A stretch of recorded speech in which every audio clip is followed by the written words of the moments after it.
Just try to picture it.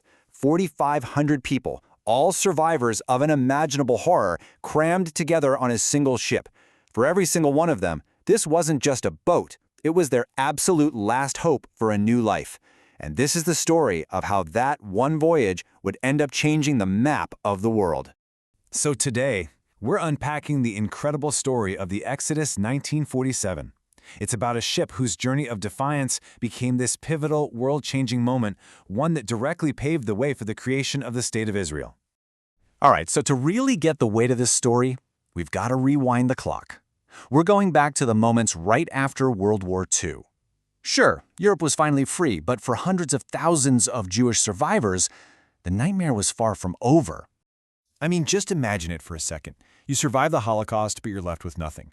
Hundreds of thousands of people found themselves stuck in these displaced persons camps. Their families were gone, their homes were either destroyed or simply occupied by someone else, and going back, that wasn't an option, especially in Eastern Europe where anti-Semitism was still vicious. So for these survivors, Palestine wasn't just a place on a map, it was the only place that felt like a future. But, and this is a huge but, there was a massive roadblock. It's a policy that sits right at the heart of our story, the British 1939 White Paper. You see, Britain was in charge of Palestine back then, and they had put a really strict cap on Jewish immigration. By 1947, that legal door was basically slammed shut. So you might be asking, why were the British being so rigid about this?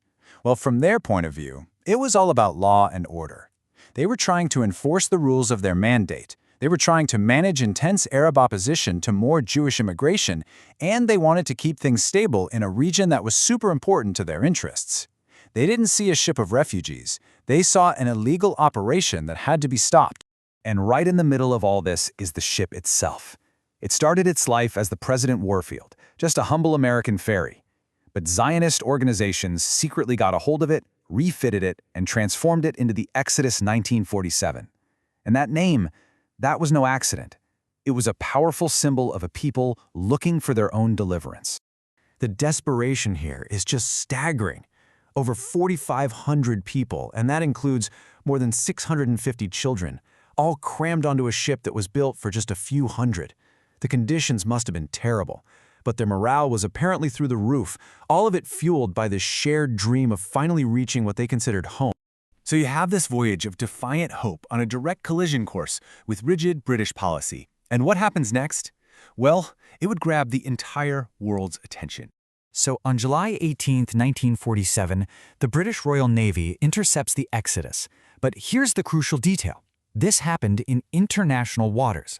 They hadn't even reached the territory that was officially governed by the British Mandate. And this was not a peaceful interception. British destroyers actually rammed the old ferry. Troops stormed the ship, and they ended up clashing with unarmed, exhausted refugees who were just trying to resist. It was absolute chaos. And it was tragic. 3 people were killed during the struggle, one of them an American volunteer crew member. The dream of a peaceful arrival had just turned into an absolute nightmare. But for the survivors on that ship, this violent confrontation, it was only the beginning of their ordeal. The British authorities decided they were going to make an example of the Exodus. But this calculated political move was about to backfire spectacularly on a global scale and turn public opinion completely against them. Now, this was a major break from their usual routine. Normally, when they intercepted refugees, they sent them to detention camps on the island of Cyprus. But with the Exodus, Britain made a totally different and much, much harsher choice. They were going to forcibly send them all the way back to Europe. So the prison ships carrying the refugees pull into France, which was where they had originally departed from. But the passengers flat out refused to get off. For 3 long weeks, they held a kind of passive resistance, a really tense standoff, insisting that their only destination was Palestine. So then, the British made a truly shocking decision. They ordered the ships to sail to Hamburg in Germany. These passengers, Holocaust survivors, were going to be forced back into camps on German soil.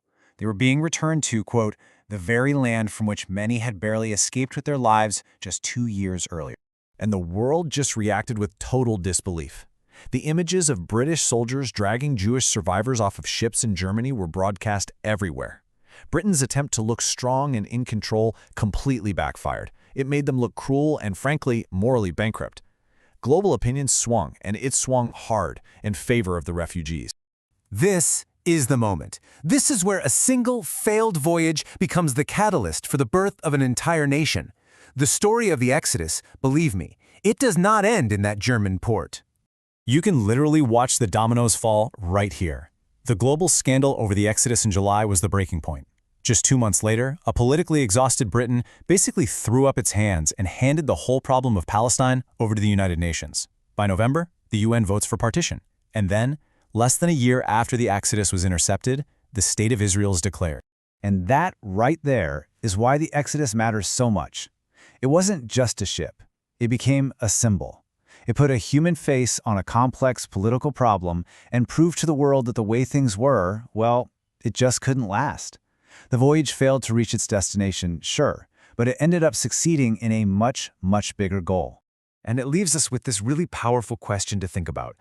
The British were technically just enforcing their law, but the story of the Exodus 1947 showed the entire world what can happen when a legal policy becomes completely disconnected from basic human morality.